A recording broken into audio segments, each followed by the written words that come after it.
초기의 수도자들은 자신들이 싸워야 될 이 대적을 세속, 이 악마, 육체라고 정의를 내리고 그것들과 함께 끊임없이 싸우며 영적인 생활을 했습니다. 현대는 조금 관점이 바뀌어지는데요. 현대의 영성가 리차드 포스트는 그의 책 영적 성장과 훈련에서 이렇게 얘기합니다. 현대에서 우리가 싸워야 될 이 세 가지 대적이 있다. 그것은 바로 시끄러움, 조급함, 혼잡함이다. 그 중에 이 조급함에 대해서는 정신분석학자인 칼 융도 이런 얘기를 남겼습니다.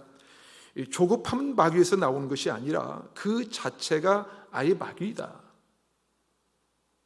다시 한번요. 조급함은 마귀에서 나오는 것이 아니라 그 자체가 아예 마귀이다. 그렇다면 오늘날 우리가 싸워야 될 원수는 무엇일까요? 그리고 그 원수들과 우리는 어떤 싸움을 해야만 하는 것일까요? 오늘 본문 말씀을 통해서 함께 묵상해 보도록 하겠습니다. 오늘 본문 시편 59편은 이 사무엘상 19장을 배경으로 하고 있습니다. 사울이 이 다윗을 죽이려고 쫓아올 때 이 다윗이 사울의 공격을 피하면서 썼던 시편입니다. 이 시편은 이 전반부와 후반부가 이 똑같은 구조로 되어 있는데요. 1절에서 5절까지는 하나님께 이 다윗 자신의 무고함을 주장하며 자신이 이 목숨을 노리는 이 사악한 자들을 심판하심으로 자신을 그들로부터 구원해 주시기를 탄원하는 내용입니다. 그리고 이어지는 이 6절에서 10절까지는 하나님의 심판을 두려워하지 않는 악인들을 개로 표현하면서 그들의 실상을 고발하고 그들에 대한 이 하나님의 보응을 확신하는 내용입니다. 그리고 11절부터 13절은 악인들에 대한 이 공의의 보응을 호소하는 내용이지요. 다시 말해서 하나님을 향한 이 두 번째 탄원이고요. 끝으로 14절부터 17절은 하나님의 보호로 인하여 악인들의 위협으로부터 구원을 확실하는 내용입니다. 그러니까 전반부의 주제는 구하소서, 이 구하소서이고요. 후반부의 주제를 잡는다면 벌하소서입니다. 벌하소서.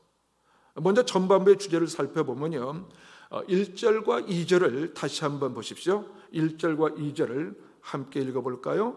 시작. 나의 하나님이여 나의 원수에게서 나를 건지시고 일어나 치려는 자에게서 나를 높이 드소서. 악을 행하는 자에게서 나를 건지시고 피 흘리기를 즐기는 자에게서 나를 구원하소서. 다윗은 지금 사울이 그를 죽이라고 보낸 자들에 의해서 고립되어 있습니다. 그가 아무리 골리앗을 물리친 이 장수이지만 그의 목숨을 노리며 무장한 이 자객들이 쳐놓은 이 삼엄한 이 경계선을 뚫을 수 있는 형편은 아니었습니다. 그는 마치 올무에 걸린 이 새와 같았어요. 한마디로 이 다윗은 절망적인 상황에 처한 것입니다. 그런데 그러한 상황에서도 다윗은 절망을 말하지 않고 있습니다. 다윗은 이 패배를 시인하고 모든 것을 포기하겠다고 말하지 않았어요. 오히려 그는 하나님께 이 대적들의 위협에서 빨리 건져달라고 호소하고 있는 것입니다. 다윗은 이 하나님에 대한 이 전적인 믿음과 이 기도 응답에 대한 이 확신이 있었던 것이죠. 그는 기도야말로 그의 그 모든 상황을 이 반전시킬 이 충분한 능력과 힘을 가지고 있다는 사실을 알고 있었던 것입니다. 그러기에 그는 하나님의 이름을 부르며 구원을 호소할 수 있었던 것이죠. 그렇습니다, 여러분.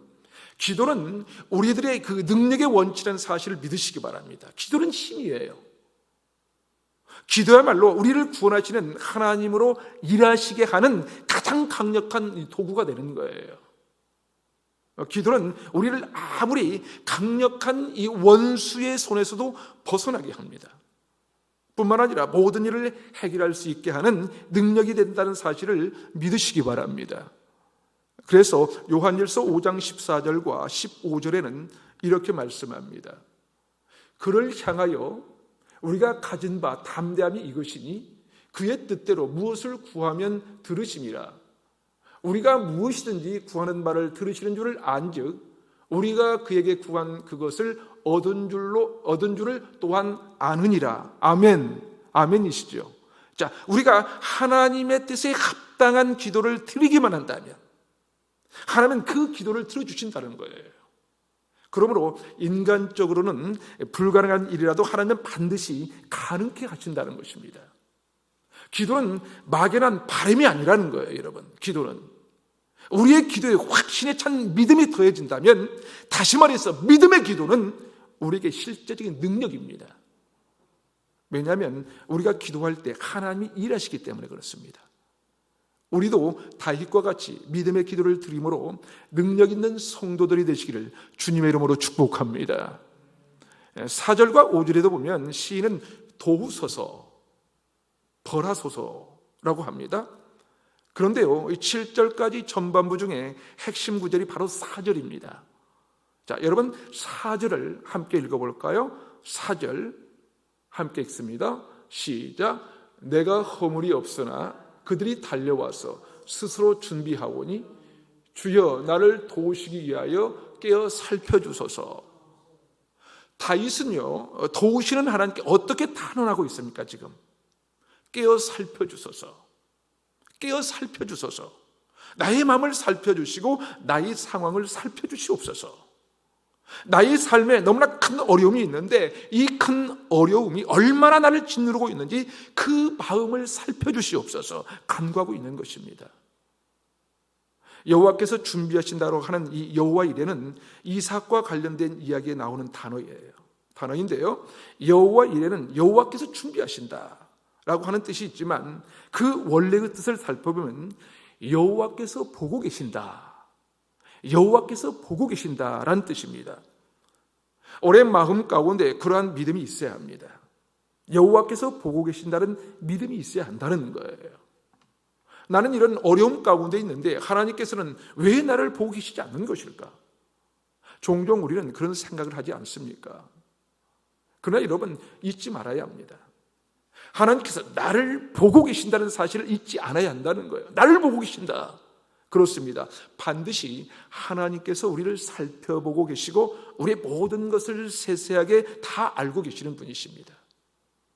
심지어 우리가 기도하기 전에도 우리의 삶 가운데 필요한 것을 이미 주님께서 알고 계신다는 사실을 우리가 기억해야 합니다. 다윗은 악인들에게 애매하게 고난을 당하고 있지만 그것을 어떻게 견뎌낸 것일까요? 만약 여러분이라면 어떻게 하시겠습니까? 다시 말해서 상대에게 아무런 잘못한 것이 없는데도 미움을 받고 어려움을 당할 때 우리는 어떻게 해야 할까요? 오늘 이 말씀을 묵상하면서 그런 기도가 우리 가운데 흘러나오기를 바랍니다. 하나님, 내 삶이 너무나 어렵고 내 삶의 상황이 너무나 힘듭니다. 그러나 우리의 이 마음 가운데 그러한 믿음이 있기를 원합니다. 하나님께서 살펴보고 계신다는 그 믿음이 있는 거예요. 하나님께서 나의 삶의 모든 것을 잘 알고 계신다는 그 믿음이 우리에게도 있게 되기를 간절히 원하는 것이지요. 하나님은 그런 자들을 도우시는 놀라운 은혜가 있기 때문에 그렇습니다. 6절과 7절에도 보면 다윗은 이렇게 탄원하고 있습니다. 6절과 7절을 보십시오. 6절과 7절을 함께 읽겠습니다. 시작. 그들이 점으로 돌아와서 개처럼 울며 성으로 두루 다니고 그들의 입으로는 악을 토하며 그들의 입술에는 칼이 있어 이르기를 누가 들으리요 하나이다. 자, 시인은 악인들을 개로 표현하고 있는데요. 자, 당시 이스라엘 사람들은 이 개를 더러움, 이 부정함, 더러움과 부정함을 상징하는 대표적인 동물로 여겼다고 합니다. 그래서 오늘과 같이 집에서 기르는 이 애완견이란 이 상상할 수도 없었고요. 이스라엘 사회에서 개들은 거의가 들개였어요. 이러한 개들은 먹을 것을 찾아 시내를 돌아다니며 야수처럼 살죠. 그렇죠? 야수처럼. 다윗은 그의 그 대적을 이처럼 문 앞에서 굶주려 지저대는 이 개에 비유한 거예요. 다시 말해서 그들은 이 굶주린 이 개처럼 미친 듯이 몰려다니면서 이 하나님의 백성을 위협하고요, 그들의 입에서 나오는 말들은 독설이 되어서 이 칼날처럼 사람들에게 큰 상처를 입히기도 있었거든요. 그런데 이들이 이처럼 행동할 수 있었던 이유는 무엇일까요? 다윗은 이르기를 누가 들으리요 하나이다 라고 했는데요, 이것은 하나님의 존재를 부정하는 말입니다. 다시 말해서 그들은 하나님이 자신들의 말을 듣고 심판하신다는 것을 부정하고 있는 것입니다. 그리고 그런 이 하나님의 존재에 대한 부정이 그들로 하여금 대담하게 악을 행하게 했던 것입니다. 누가 들으리요? 이 누가 들으리요라는 이 짧은 주장이 모든 죄의 시작입니다. 다시 말해서 하나님의 존재를 부정하는 데서 모든 죄는 시작이 되는 거예요. 그래서 시편 14편 1절에도 보면 시인은 이렇게 고백합니다. 어리석은 자는 그의 마음에 이르기를 하나님이 없다 하는도다. 그들은 부패하고 그 행실이 가증하니 선을 행하는 자가 없도다. 또 7절을 보면 다윗은 그의 대적들이 그의 입으로 악을 토하며 그 입술에 칼이 있다고 말하고 있는데요, 특별히 악인의 입에 주목하고 있습니다. 자, 마치 전쟁터에서 칼로 사람을 죽이거나 치명적인 상처를 입히듯이 그들은 다윗을 해치려고 거짓과 괴사의 말들로 그의 가슴을 난자하고 있다고 말하고 있는 것입니다. 찰스 스펄튼 목사님은 본문에 대하여 이렇게 얘기합니다.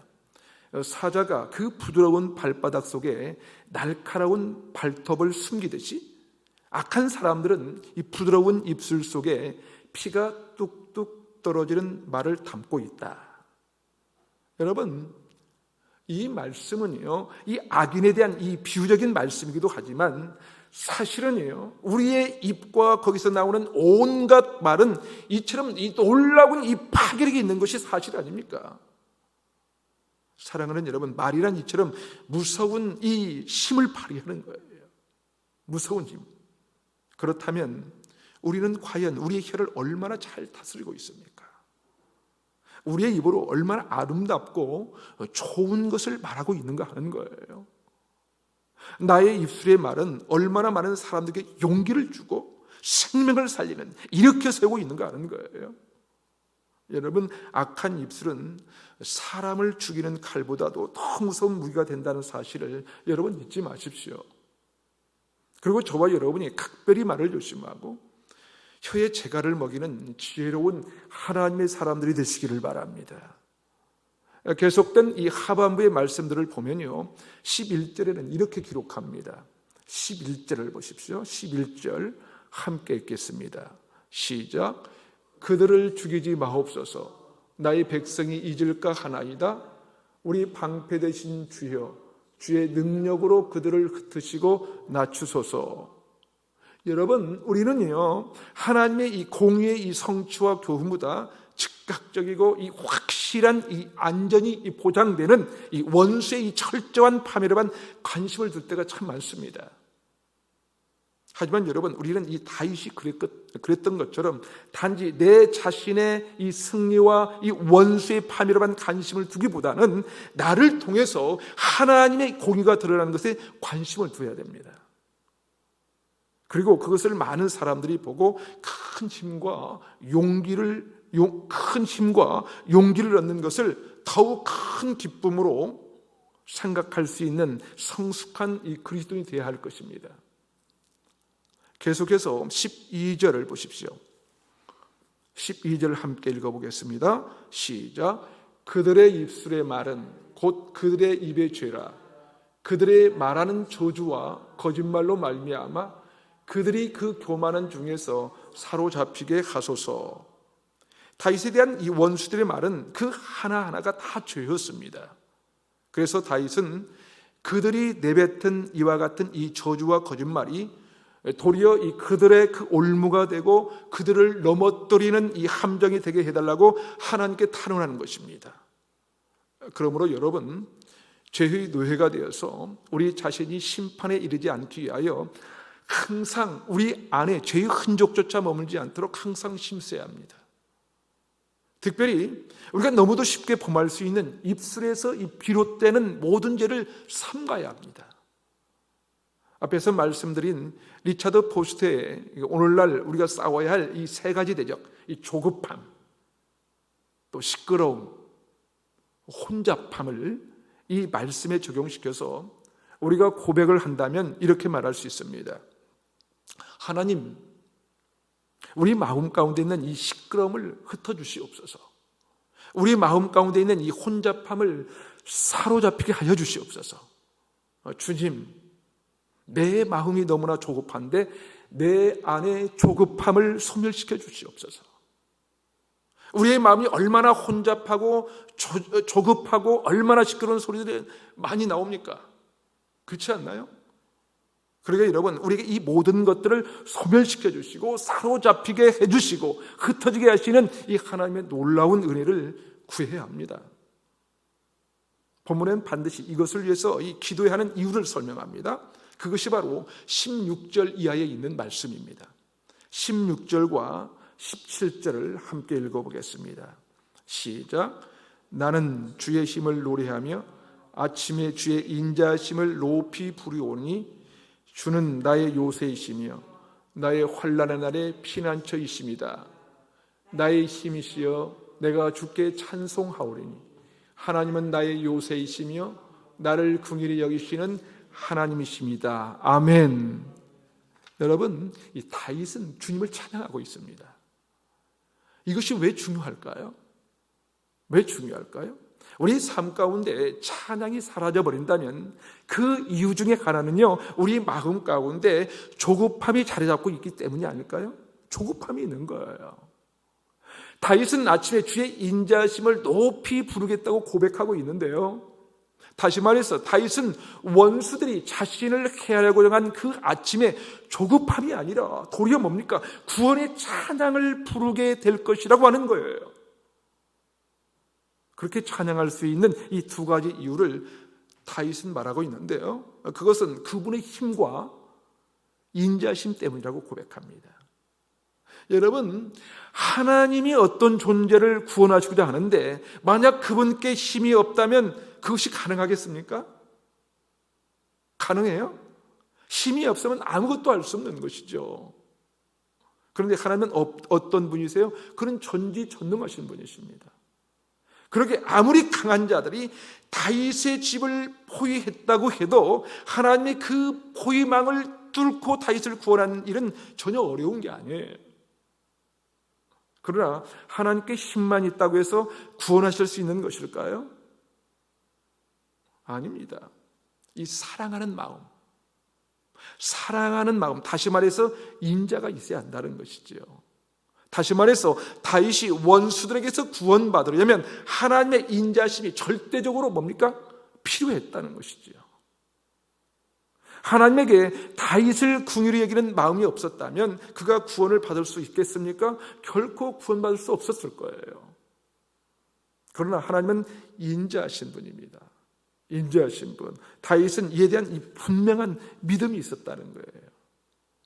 그러기에 자기의 생명을 노리는 자들이 자기 집을 둘러싸고 있음에도 불구하고 두려워하지 않았어요. 두려워하지 않고 아침에 하나님의 그 힘과 인자를 찬양할 것이라고 선포하고 있는 것입니다. 얼마나 멋집니까? 그렇습니다, 여러분. 하나님의 구원은 이 그분의 그 전능하신 능력과 이 자기 백성에 대한 변함없는 사랑에서 비롯되는 것입니다.